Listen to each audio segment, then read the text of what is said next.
Welcome to this video demonstration of sketch creation and modification in NX. In this video, I will explore the fundamentals of creating and modifying a sketch in NX and designing a 2D profile of a piston from scratch. Let's start by creating a new sketch environment. I will be completing a sketch profile for a new piston head design, then define the sketch by dimensioning all necessary values.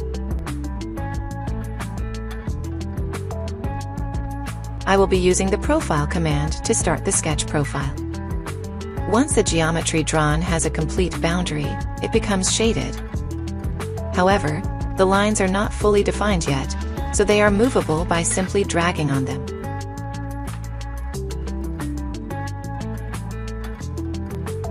When you click on a line, a preview of its dimension will show.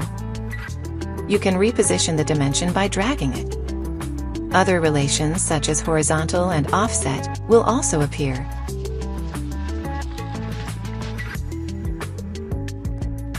I can simply input the dimension of each line to define it, but I can also drag the dimension handle to modify its value.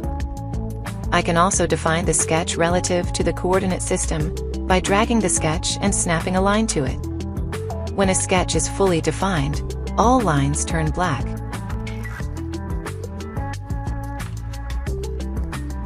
The trim command allows you to remove elements of a sketch by simply selecting the line to remove.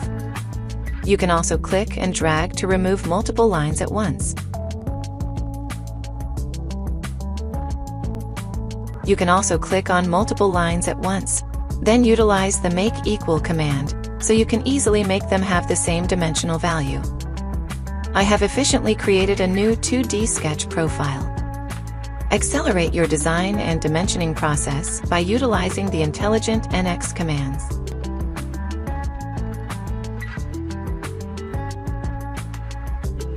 If you're curious to know more about our services, we offer a 30-day free trial that you can access by clicking on the free trial button located at the bottom right corner. Give it a try and see how it works for you.